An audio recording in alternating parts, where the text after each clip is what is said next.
할렐루야. 오늘은 출애굽기 13장 11절에서 22절을 우리가 읽었는데 이 말씀 본문 중에서 이렇게 생각해 보니까 하나님은 우리의 생명 되신다. 생명 되신 하나님은 우리를 불기둥과 구름기둥으로 인도하시는 것을 보게 됩니다.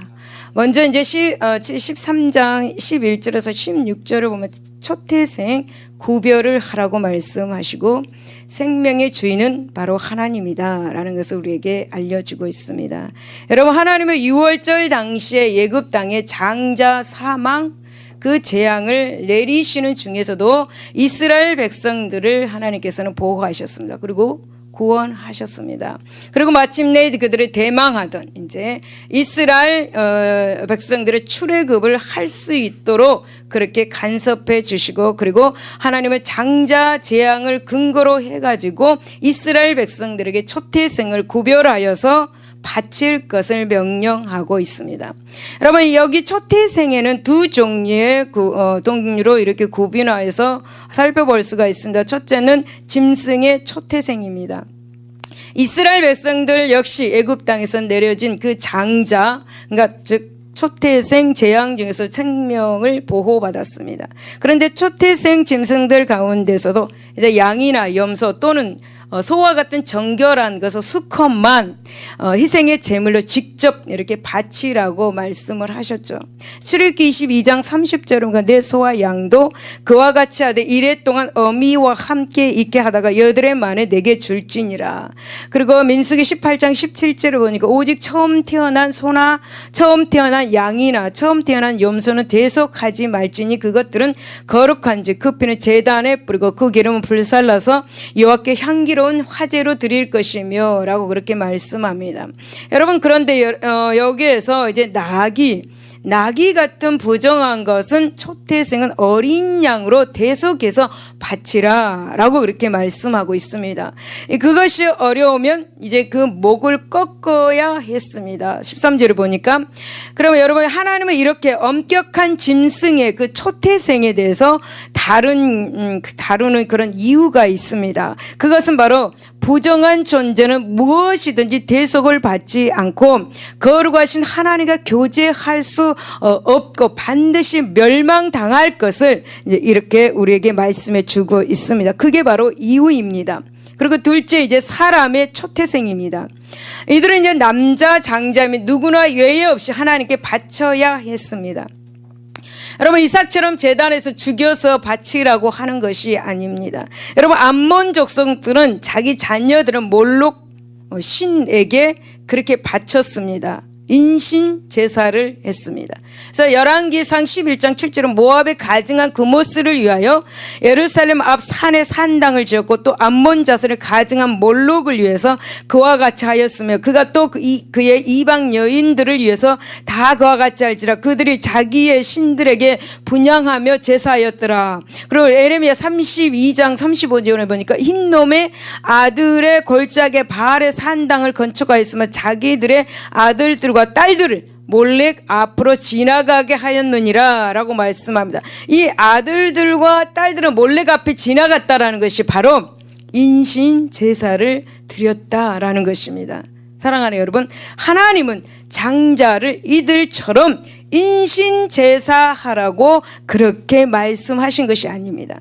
여러분, 하나님께서는 사람의 초태생은 바치라고 하는 것은 바로 장자를 직접 바치는 대신 장자의 생명을 속하는 속전 5세계를 여호와 하나님께 바쳐라 이것입니다. 그래서 민수기 18장 16절은 그 사람을 대속할 때는 난지 한 달 이후에 네가 정한 대로 성소의 세계를 따라 은 5세겔로 대속하라. 한 세겔은 20계란이라 그렇게 말씀합니다. 장자를 직접 이렇게 인신 제사하는 게 아니라 5세계를 속전, 그러니까 생명의 그 속전 5세계를 바치라는 것입니다.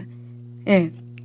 그렇다면 이제 이와 같은 초태성을 구별하는 하나님의 명령을 통해서 우리는 다음과 같은 사실을 확인할 수가 있습니다. 그래서 1절과 12절의 모든 생명은 하나님의 소유인 것을 우리가 알 수가 있습니다. 12절에 보니까 너는 태에서 처음 난 모든 것과 네가 있는 가축의 태에서 처음 난 것을 다 구별하여 여호와께 돌리라. 수컷은 하나님의 것이니라. 할렐루야. 여러분, 하나님은 만물의 창조주이시며 또 모든 생명의 주관자이십니다. 할렐루야. 그러면 하나님은 당연히 모든 이스라엘 백성들의 그 생명의 소유권을 주장할 수가 있습니다. 할렐루야. 그래서 여러분, 하나님 애굽 땅에 내려진 장자 재앙 가운데서 모든 이스라엘 백성의 생명을 구원해 내신 그 유월절을 근거로 해가지고 이스라엘 백성들의 초태생을 요구하셨습니다. 다시 말씀을 드리면 하나님은 초태생을 구별토록 요구하심으로써 이스라엘을 당신의 소유물로 삼고자 하였다라는 것입니다. 여러분, 우리 모두는 사망의 재앙 아래 놓여 있었던 사람입니다. 그러나 하나님의 은혜와 능력으로 구원받는 우리의 생명은 더 이상 내 자신의 것이 아니다. 할렐루야. 여러분, 생명 여러분 것입니까? 여러분, 내 생명은 내 것이 아닙니다. 그것은 분명히 하나님의 소유입니다. 우리의 생명이 하나님께 있는 것입니다. 여러분, 내 생명은 내 것이 아니라 하나님 것입니다. 내 마음대로 할 수가 없습니다. 할렐루야. 여러분, 이사야 43장 1절에서 4절 보면은 야곱아 너를 창조하신 여호와께서 지금 말씀하시니라. 이스라엘아 너를 지으신 이가 말씀하느니라. 너는 두려워하지 말라. 내가 너를 구속하였고 내가 너를 지명하여 불렀나니 너는 내 것이라. 아멘. 내 것인 네가 물 가운데 지날 때 내가 함께 할 것이다. 강을 건널 때 물이 너를 칠못지 못할 것이며 네가 불 가운데로 지날 때 타지 아니할 것이 불꽃이 너를 사르지도 못하리니. 할렐루야. 하나님이 이렇게 좋으신 분이십니다. 여러분, 대전하는 여호와 내 하나님이요 이스라엘의 거룩한 이시요 내 구원자임이라. 내가 애굽을 너의 속량물로 구서 스바를 너를 대신하여 주었노라. 내가 내 눈에 보배롭고 존귀하면 내가 너를 사랑하였은즉 내가 너 대신 사람들을 내어주며 백성들이 내 생명을 대신하느니. 내 생명을 다른 사람 대신해서. 네, 할렐루야. 할렐루야. 여러분, 하나님께서 하필 왜 처음 난 이 장자를 구별하여서 드리라고 하셨을까? 참으로 의문스럽습니다. 여러분, 그 이유가 있습니다. 그 이유는 첫째, 애굽에 내려진 장자 사망 가운데서 이스라엘의 장자를 보호해 주셨기 때문이고, 두 번째, 장자는 앞으로 또 태어나기 때문에 장자는 또 앞으로 태어날 모든 생명의 대표입니다. 그래서 결국 하나님은 장자로 상징되는 이스라엘 전체의 소유권을 선언하시려고 했기 때문입니다. 그래서 여러분, 하필이면 처음 난 장자를 구별해서 드리라고 그렇게 말씀하신 것입니다. 그러면 여러분, 그런 맥락에서 이제 하나님께서는 이스라엘 장자를 요구하시는 것은 이스라엘 모든 생명이 당신 것이고, 그리고 또 앞으로 장차 이스라엘 대표되는 그런 이 땅에 존재하는 모든 만물이, 모든 생명이 당신의 것임을 선포하기 위한 것. 그렇습니다. 여러분, 이 땅에 존재하는 생명 가운데 하나님의 소유가 아닌 것이 하나도 없습니다. 할렐루야. 여러분, 자녀도 다 하나님 것입니다. 내 것처럼 하지 마시기를 바랍니다. 특히 사망의 권세 아래 있어서는 하나님의 구원을 은혜로 구원받는 우리 모두, 이제부터 우리 자신이 주인이 아니라 하나님이 주인이 되심을 잊지 마시기를 예수 이름으로 축복을 드립니다. 할렐루야. 하나님은 우리의 생사화복을 주관하고 계십니다. 그분은 복과 저주를 가지고 계십니다. 신명기 11장 26절에 보니까 내가 오늘날 복과 저주를 너희 앞에 두나니, 신명기 30장 19절에 보면 내가 오늘 하늘과 땅을 불러 너에게 증거를 삼느라 내가 생명과 사망과 복과 저주를 내 앞에 두었은즉 너와 내 자손이 살게 하여 생명을 택하고, 20절에 보니까 내 하나님 여호와를 사랑하고 그의 말씀을 청종하며 또 그를 의지하라. 그래서 내 생명이시오 내 장수시니 라고 그렇게 말씀을 하고 있습니다. 하나님은 복과 저주, 생명을 가지고 계시는 분이십니다. 할렐루야. 여러분, 하나님 우리의 생명과 또 사망과 그리고 복과 저주를 우리 앞에 두셨습니다. 그러므로 우리는 오직 생사화복을 주관하고 계신, 그리고 우리의 주인이신 하나님만 바라볼 수 있기를 예수 이름으로 축복을 드립니다. 두 번째 번 13절과 15절에 보면 모든 생명은 대속의 은혜를 받을 때 진정한 생명을 얻을 수가 있다라는 것을 보게 됩니다.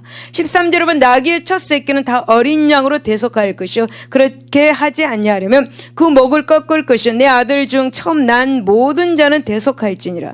태에서 처음 난 모든 수컷들은 내가 여호와께 제사를 드려서 내 아들 중에 모든 처음 난 자를 다 대속하리니 라고 이렇게 말씀을 하고 있습니다. 하나님의 대속의 은혜를 받을 때에 진정한 생명을 얻는다라는 그런 말씀입니다. 여러분, 하나님은 예굽의 장자와 초태생을 치신 장자 사망 그 재앙의 근거해 가지고 이스라엘의 모든 장자들과 그리고 짐승의 초태생 을 성별케 하셨습니다. 그리고 그 장자들을 당신께 바칠 것을 명령하셨습니다. 그런데 하나님께서 이렇게 바쳐야 할 짐승 중에 혹 부정한 것이면 하나님께 직접 바칠 수 없고 대신 어린 양을 대속 바치라고 그렇게 말씀을 하십니다.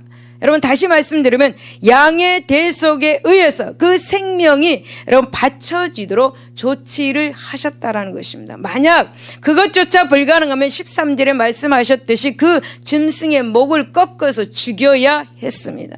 여러분, 이것은 결국 하나님의 명령하신 대로 여러분 대속받지 못한 생명은 죽음을 면치 못한다. 엄중한 말씀을 우리에게 계시해 주고 있는 말씀입니다. 그러니까 예수 믿지 않는, 즉 예수의 생명이 없는 모든 자는 지옥으로 갈 것이다.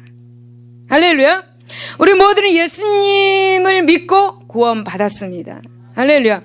우리 모두는 예수님께서 대속해 주셔서 영원한 천국으로 갈 수 있도록 해 주셨습니다. 할렐루야. 이 같은 사실은 우리 사람의 경우에도 우리 모든 사람의 경우에도 예외일 수는 없었습니다.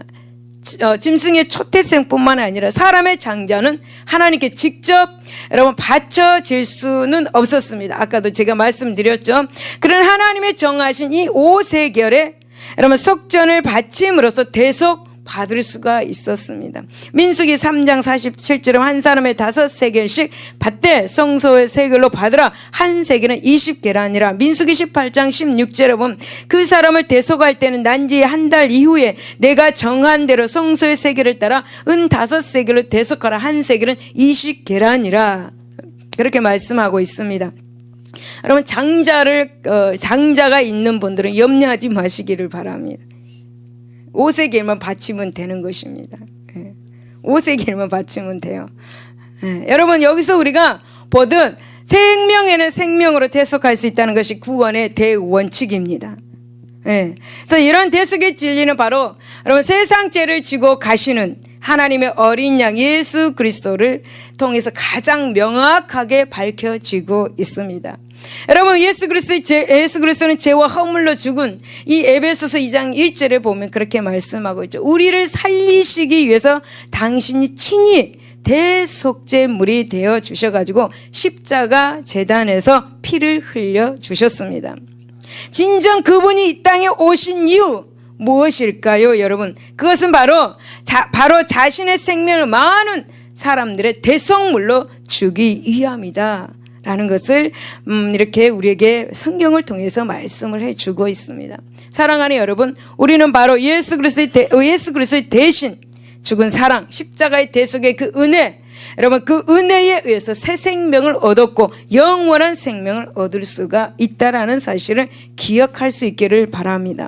사랑하는 여러분, 우리는 본래 죄와 허물로 죽을 수밖에 없었던 소망 없는 존재였습니다. 그러나 우리는 당신의 아들, 그러니까 하나님의 당신의 아들을 이렇게 십자가 대속 제물로 우리에게 내어주신 하나님의 크고 놀라운 사랑과 그 은혜로 말미암아 영원한 생명을 얻었습니다. 또한 소망 중에 거할 수 있게 되었습니다. 이런 이유로 이제 우리는 스스로의 생명을 나 자신의 것이라 주장할 수가 없고 또 이제 우리의 생명은 전적으로 하나님의 것이다 고백하기를 바랍니다. 하나님께서 당신의 아들을 대속의 값으로 주시고 대속의 값을 주시고 우리를 그렇게 사셨던 것, 이거 정말 기억하시기를 바랍니다. 예수 그리스도의 십자가 대속의 값으로 우리를 샀습니다. 아멘. 따라서 여러분, 이제 우리는 더 이상 우리의 자신의 육신과 그리고 우리의 자신의 행복만을 위해서 살아가서는 절대 안 될 것입니다. 여러분, 아까도 이사야 43장 1절에 야곱아 너를 창조하신 여호와께서 지금 말씀하시니라. 이스라엘 너를 지으신 이가 말씀하신 너는 두려워하지 말라. 내가 너를 구속하였다. 내가 너를 구속하였다. 그리고 내가 너를 지명하여 불렀다. 너는 내 것이다. 하나님의 것, 내 것이 아니다. 하나님의 것, 하나님의 것이면 나의 행복만 위해서 살아가지 말아라는 것입니다. 하나님을 위해서, 하나님의 행복을 위해서 살아갈 수 있기를 바랍니다. 그러므로 사랑하는 여러분, 우리는 우리의 생명의 주인이신 하나님을 위해서 우리의 몸과 마음과 시간과 열정을 다 바쳐서 하나님께 영광 돌리시기를 바랍니다. 여러분, 이 출애굽기 13장 17절에서 22절을 보면 이제 숫곳에서 에담까지의 여정이 나오면서 그 여정 가운데서 불기둥과 구름기둥으로 인도하신 하나님을 발견할 수가 있습니다. 여러분, 우리는 이스라엘의 출애굽을 이야기할 때면 예외 없이 이스라엘의 선두에 서서 인도했던 애굽에서 가나안의 문턱까지 이스라엘 민족을 이끌었던 모세를 말하지 않을 수가 없습니다. 모두 다 출애굽하면 모세를 이야기합니다. 그러나 여러분, 우리가 진정한 의미에서 보면은 이스라엘을 출애굽하여서 젖과 꿀이 흐르는 그런 가나안 땅까지 인도하시는 분은 바로 모세가 아니고 하나님이신 것을 우리는 기억해야 합니다. 모세를 앞에서 이끌어 주시고 뒤에서 이렇게 밀어 주셔서 이스라엘을 무사히 젖과 꿀은 가나안 땅에 이르게 하신 분이 바로 하나님이십니다. 모세가 아닙니다. 특히 이러한 사실은 이스라엘의 출애굽 이후에 무려 40년 동안 이렇게 광야에서 방황했던 그런 생활을 통해서 정확하게 더 알게 됩니다. 여러분, 사실 광야란 것이 어떤 것입니까? 광야는 여러분 에레미야 2장 6절을 보면은 광야는 사막과 구덩이 땅, 건조하고 사망이 음짓한 땅, 사람이 다니지 아니하고 거주하지 아니한 땅, 그것을 바로 광야라고 이렇게 정의를 내리고 있습니다. 여러분, 다시 말씀드리면 광야란 물과 양식이 없는, 그야말로 사람이 살 수 없는 절망의 땅이라는 것입니다. 여러분, 광야는 아무리 방향 감각이 뛰어난 사람이라 할지라도요, 길이 없기 때문에 쉽게 그 목적지를 찾아갈 수가 없습니다. 그래서 그 광야에서 방황합니다. 그래서 그 광야를 방황의 땅이라고도 부르기도 합니다. 따라서 약 200명, 300만 명으로 추산되는 이스라엘 백성이 이곳을 통과해서 약속의 땅에 이를 수 있었던 것은 자신들의 능력으로서는 불가능한 일이었다. 그것은 오직 그들을 내내 지켜주시고 보호해 주셨던, 인도해 주셨던 하나님의 은혜 때문에 가능했다라는 것입니다. 할렐루야. 그렇습니다. 여러분, 하나님의 은혜, 이것이야말로 이스라엘 백성들의 그 죽음의 땅에서 생존하면서 젖과 꿀이 흐르는 가나안 땅까지 이렇게 이룰 수 있게 해주신 그런 유일한 방법, 유일한 답인 것을 우리는 알아야 할 것입니다.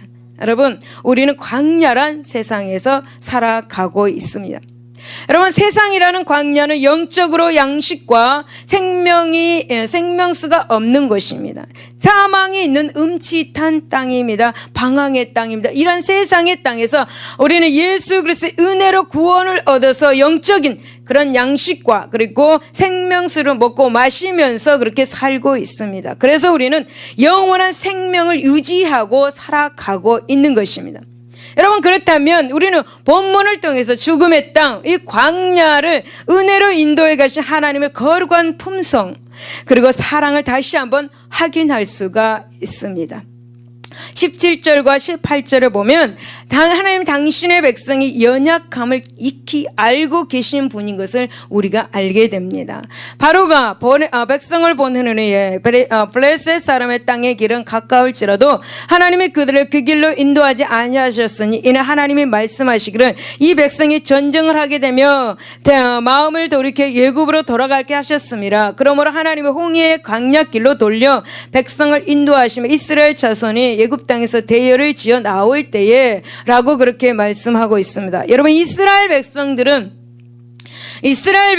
애굽에서 구원해 내신 그 하나님은 그들을 곧장 바른 길로 그렇게 지름길로 인도하여 이렇게 약속하신 땅 가나안 땅으로 이끌지 않았다라고 그렇게 말씀하고 있습니다. 대신에 하나님은 지름길과는 정반대 방향으로 그렇게 이스라엘 백성들을 인도하여 가지고 시내 반도의 가장 먼 지점까지 이끌고 가셨다라는 것을 보게 됩니다. 여러분, 사실 애굽에서 가나안으로 가는 그 지름길은 수에즈 지역의 그런 북단을 통과해 가지고 블레셋인들의 해안 도시를 경유하는 그 지중해 해안의 도로로 첩경이었습니다. 아마도 이런 이스라엘 백성들이 이 길을 택하여서 가나안 땅으로 그렇게 들어갔다면 약 4일에서 6일 정도 소요되지 않았을 것입니다. 하지만 하나님은 이 길로도, 이 빠른 길로도 인도하지 않으셨습니다. 왜냐하면 이 길은 당시 팔레스틴에서 가장 호전적이고 가장 막강한 그런 무력과 그리고 가장 조직력을 갖추고 있었던 블레셋 족속이 버티고 있었기 때문입니다. 따라서 여러분, 만약 이스라엘 백성들이 이 길을 통과하면은 분명하게 블레셋과의 전쟁을 치러야 했습니다. 만약 전쟁을 치르게 된다면 어떻게 될까요?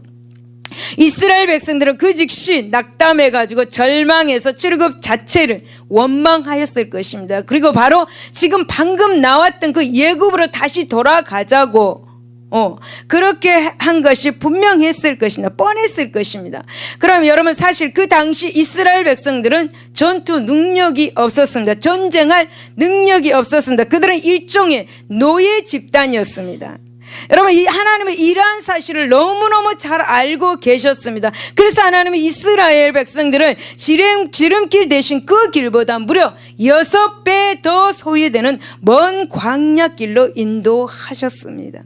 여러분, 하나님은 이스라엘 백성들이 아직 신앙이 된 밥을 먹을 만큼 성숙한 집단이 아니라는 사실을 알고 계셨고, 이스라엘 백성들은 그저 그 신앙이 젖을 먹을 수 있을 정도의 신앙일 수밖에 없었다라는 사실을 하나님께서는 너무너무 잘 알고 계셨습니다. 그래서 전쟁이 없는 길을 택하여서 먼 길을 그렇게 가게 하셨습니다. 할렐루야. 여러분, 처음에 예수 믿고 구원받아서 신앙생활 할 때는 여러분, 그 사람이 하나님께 구하는 것마다 다 주십니다. 그리고 하나님은 살살 다루십니다. 네가 나를 떠날까 봐, 살살 유리병이 깨질까 봐 살살 다루십니다. 그러나 어느 정도 믿음의 신앙이 있을 때가 되면 어떻습니까? 그때부터 이제 하나님께서 당신은 합당한 그릇을 만들기 위해서 부수십니다. 깨트리십니다. 이리저리 굴리십니다. 안 그렇습니까? 이리저리 걸리고 온갖 고난으로 그릇을 만드십니다. 축복을 받을 그릇으로 만드십니다. 이리 굴리고 저리 굴리고 어떤 고난, 어떤 상황들을 막 갖다 줍니다. 하루도 편안할 일이 없게 하십니다. 여러분, 감당할 수 없는 고난을 주셔서 자아가 깨어지고 부서질 때까지, 그런데 하나님께서는 그런 고난도 감당할 수 있다라고 말씀을 하십니다. 할렐루야. 여러분, 지금 여러분이 가지고 있는 고난 다 감당할 수 있습니다. 하나님께서는 인간을 지으셨으나 우리 너무나 잘 아십니다. 여러분이 고난을 감당할 수 있기 때문에 그 고난을 주십니다. 그리고 축복의 그릇을 만드십니다. 할렐루야. 여러분, 우리 하나님은 어느 때까지, 어떤 사람들이요, 하나님 나를 어느 때까지 이 자리에 있게 하겠습니까? 하나님 나를 어느 때까지 이렇게 하실 것입니까? 나를 어느 때까지 이렇게 상황 속에 있게 하실 것입니까? 나를 어느 때까지 이런 고통 가운데 있게 하실 것입니까? 어떤 이런 삶을 살아야 합니까? 여러분, 하나님은 나는 너를 안다. 네가 깨지고 부서져서 복을 받을 그때까지다. 그렇게 말씀하십니다. 신속하게 네, 신속하게 여러분 이제 더 잘하실 것입니다.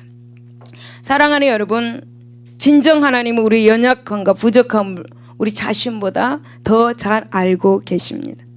하나님은 연약한 우리를 도울 만반의 준비를 하고 계십니다. 하나님은 우리에게 복을 줄 것을 예비하고 계십니다.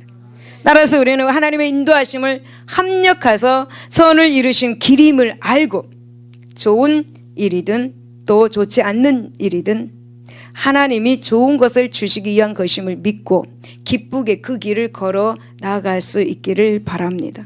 할렐루야. 그리고 19절에 보면 하나님의 당신의 언약을 반드시 이루시는 분이다 라는 것을 우리에게 소개해 주고 있습니다.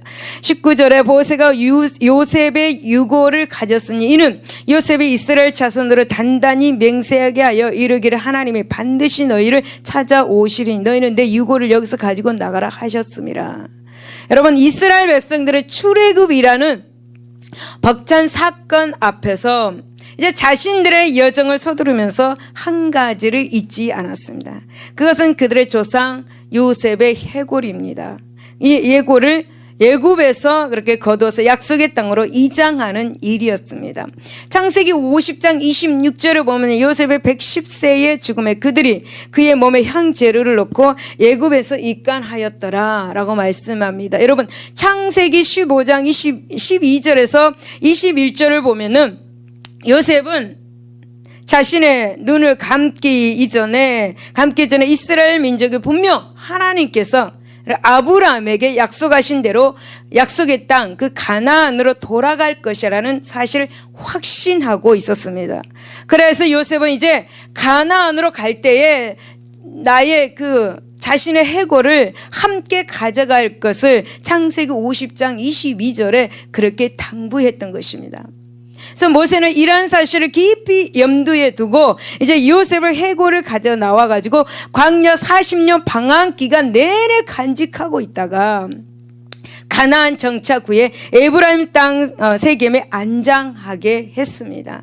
그래서 어쨌든 이제 요셉이 사망할 당시 이스라엘의 큰 민족을 이루어서 가나안에 들어간다라는 생각은 결코 쉬운 일이 아니었습니다. 앞을 보지 못했습니다.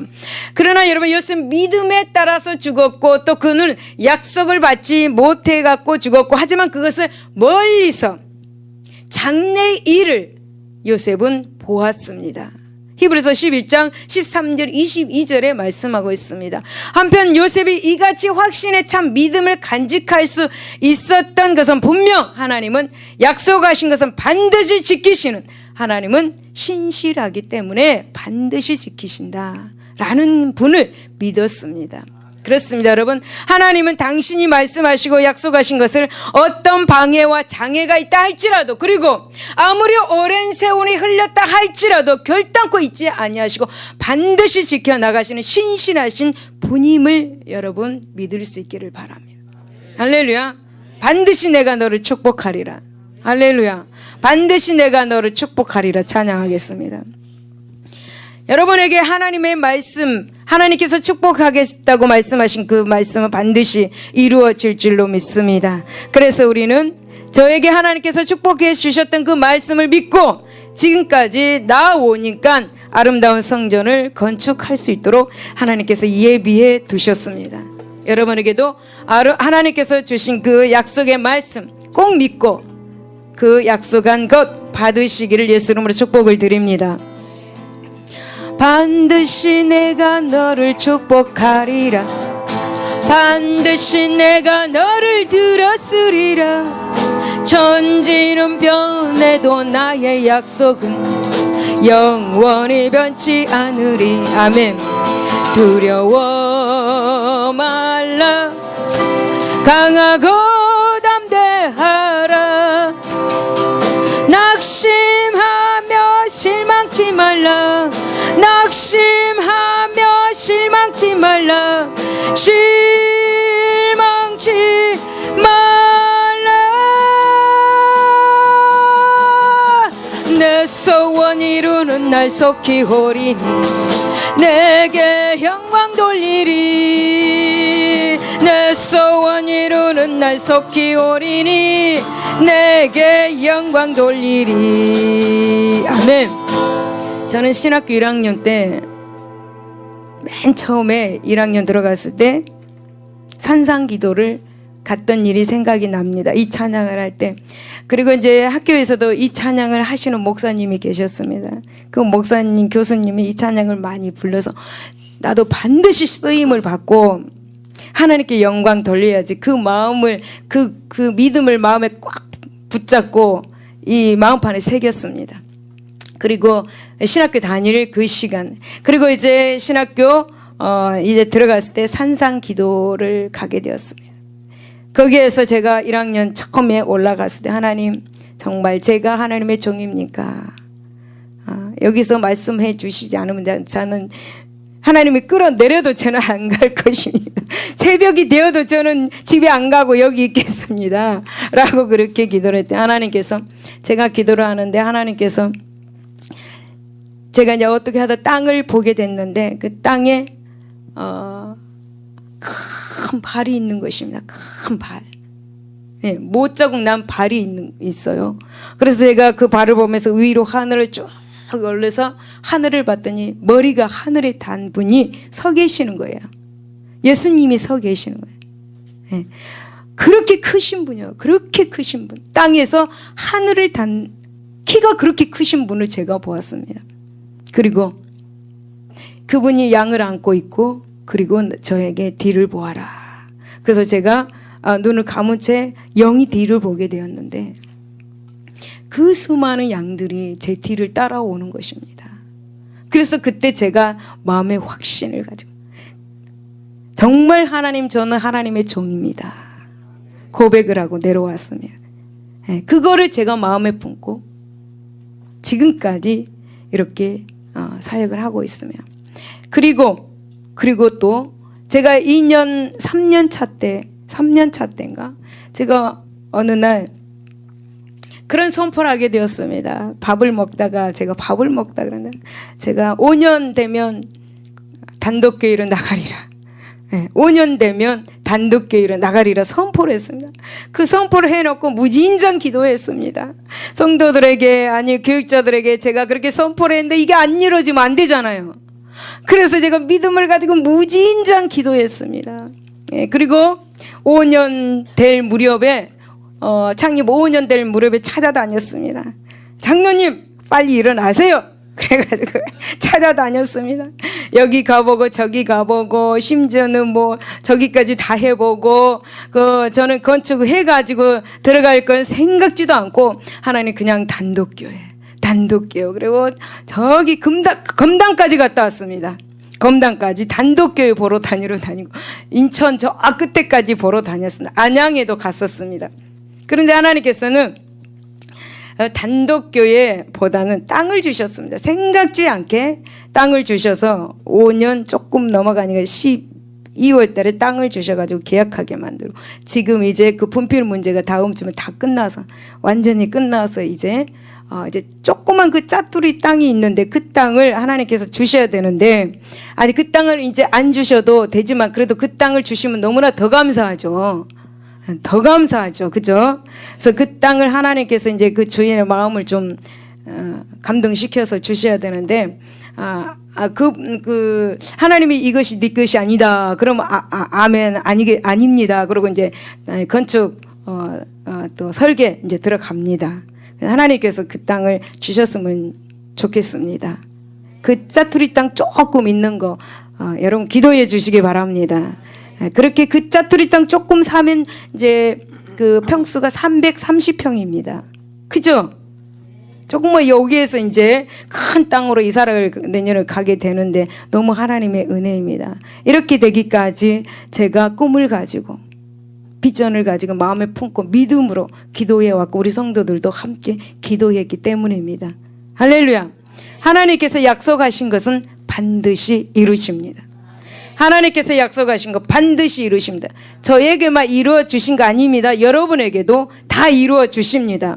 할렐루야. 꿈을 가지고 그림을 그리면서 4차원의 영성을 가지고 기도할 수 있기 바랍니다. 할렐루야. 하나님의 약속을 믿는 자는 비록 세상에서 볼 때 어리석은 것 같고 여러분 무모한 것 같습니다. 그러나 결국에 가서 하나님이 약속한 복을 충만히 누리게 해 주실 것입니다. 할렐루야. 할렐루야. 21절에서 22절에 보면 하나님은 당신의 백성과 함께 하시면서 인도하여 주십니다. 21절은 여호와께서 그들 앞에 가시며 낮에는 구름기둥으로 그들의 길을 인도하시고 밤에는 불기둥을 그들에게 비추사 낮이나 밤이나 진행하게 하신 낮에는 구름기둥 밤에는 불기둥이 백성 앞에서 떠나지 아니한다 라고 이렇게 말씀을 하고 있습니다. 여러분 이스라엘 백성들은 약 430년 동안 머물면서 좋은 일 나쁜 일 수많이 경험했었던 애굽을 떠나는 것 결코 쉬운 일이 아니었을 것입니다. 그렇잖아요. 한 곳에서 살면 그곳을 떠나기가 너무 힘듭니다. 그래서 그곳에서 몇십 년 죽을 때까지 이렇게 사시는 분들을 보고 그리고 다른 데로 이사하려면 그게 너무나 큰 일이에요. 그와 마찬가지로 아마 이스라엘 백성도 430년 동안 그곳에 살았는데 그게 나오기가 쉬웠을까요? 결코 쉬운 일이 아니었을 것입니다. 하지만 그보다 물과 양식이 없는 죽음의 땅, 길이 없는 절망의 땅, 강야에서 생활의 땅 해야 한다는 것, 더더욱 힘들고 여러분 더더욱 고통스러운 일이었을 것입니다. 그러나 이같이 절박한 상황에 놓인 이스라엘은 결코 혼자가 아니었다라는 사실입니다.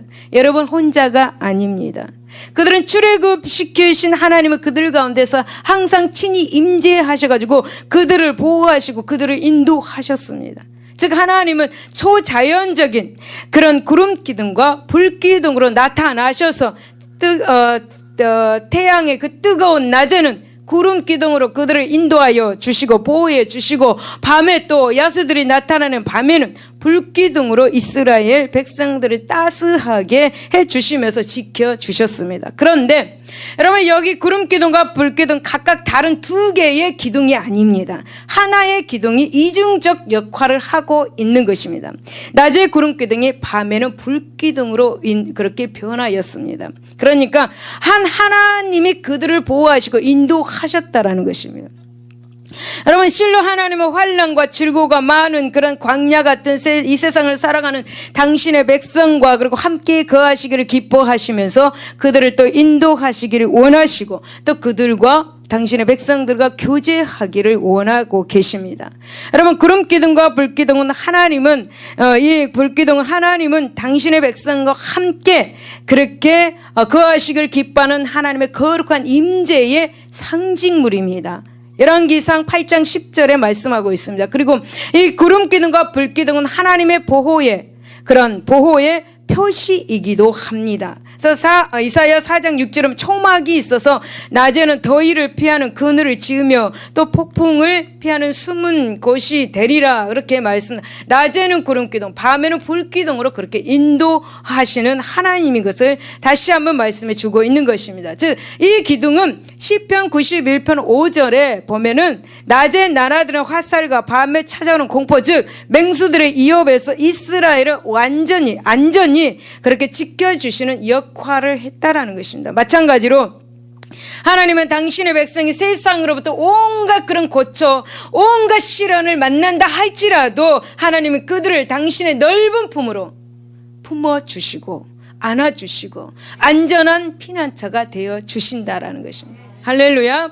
여러분 시편 27편 5절에 여호와께서 한란 날에 나를 그의 초막 속에 비밀히 지키시고 그의 장막 은밀한 곳에 나를 숨기시며 높은 바위 위에 두시리로다 라고 말씀합니다. 하나님께서는 당신의 품에 비밀히 지켜주시고 그리고 또 장막 그러니까 당신의 품 안에 은밀하게 지켜주셔서 여러분 크게 사용하신다 이 말씀입니다. 할렐루야.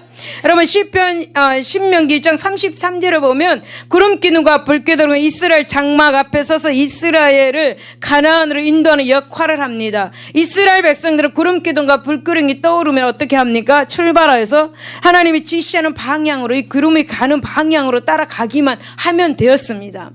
구름기둥과 불기둥이 머물며 장막을 치고 몇 날이든지 몇 달이든지 몇 년이든지 거기에서 머물러 있어야 했습니다. 마음대로 나갈 수가 없습니다. 그 구름기둥과 불기둥이 움직여야만 따라갈 수가 있었습니다. 이렇게 여러분 하나님의 지시와 인도를 전적으로 의뢰하는 사람은 결코 그릇된 길로 빠져가지 않는다라는 것을 우리에게 말씀해 주고 있는 거죠. 이사야 30장 21절은 너희가 오른쪽으로 치우치든지 왼쪽으로 치우치든지 내 뒤에서 말소리가 내 귀에 들려 이르기를 이것이 바른 길이니 너희는 이리로 가라 하면 갈 것이요 라고 말씀합니다.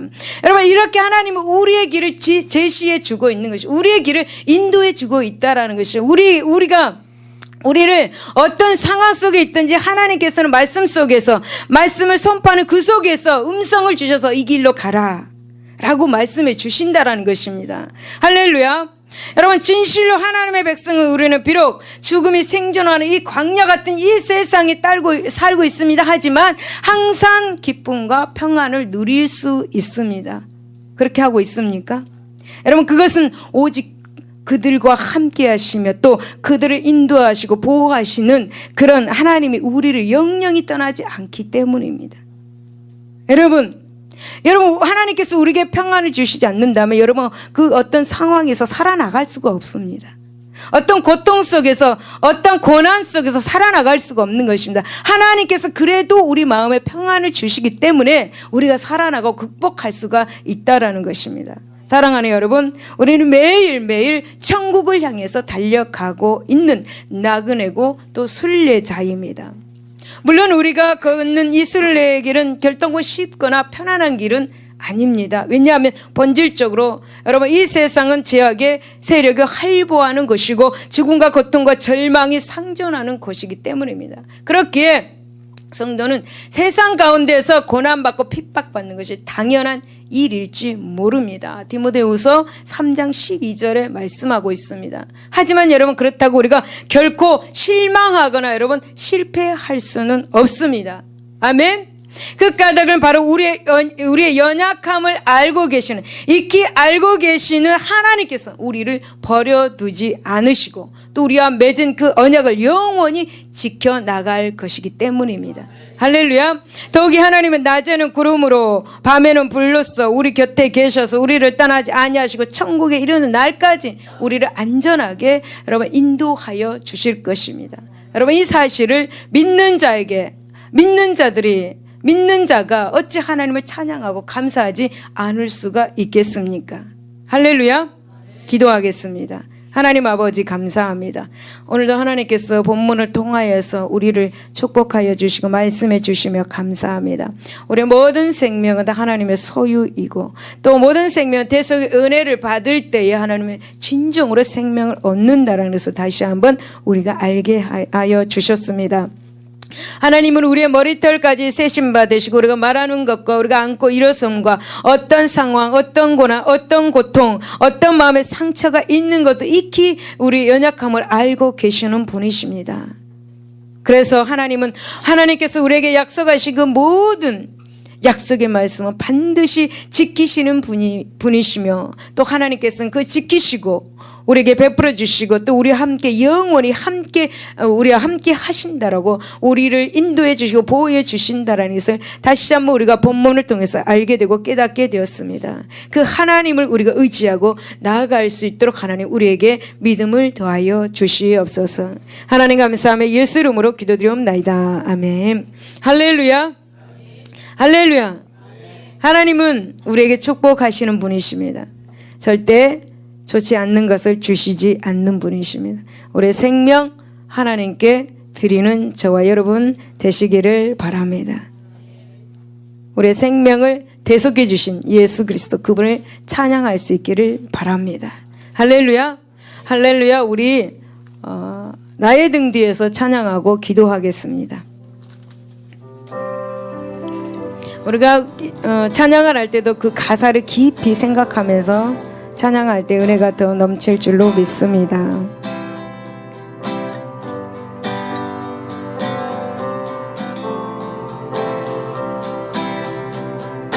나의 등 뒤에서 나를 도우시는 주 나의 인생길에서 지치고 고나여 매일처럼 주 주저앉고 싶을 때 나를 밀어주시네. 일어나 걸어라 내가 새 힘을 주리니. 일어나 걸어라 내 너를 도우리. 계속하겠습니다. 나의 등 뒤에서 나를 도우시는 주. 평안히 길을 갈 때 보이지 않아도 지치고 권하여 넘어질 때면 다가와 손 내미시네. 일어나 걸어라 내가 새 힘을 주리니. 일어나 걸어라 내 너를 도우리. 나의 등 뒤에서 아이의 등 뒤에서 나를 도우시는 주. 때때로 뒤돌아보면 여전히 계신 주. 아멘. 잔잔한 미소로 바라보시며 나를 재촉하시네. 일어나 걸어라 내가 새 힘을 주리니. 아멘. 일어나 걸어라 내 혀를 도우리. 일어나 걸어라. 일어나 걸어라 내가 새 힘을 주리니. 아멘. 일어나 걸어라 내 너를 일어나 걸어라. 일어나 걸어라 내가 새 힘을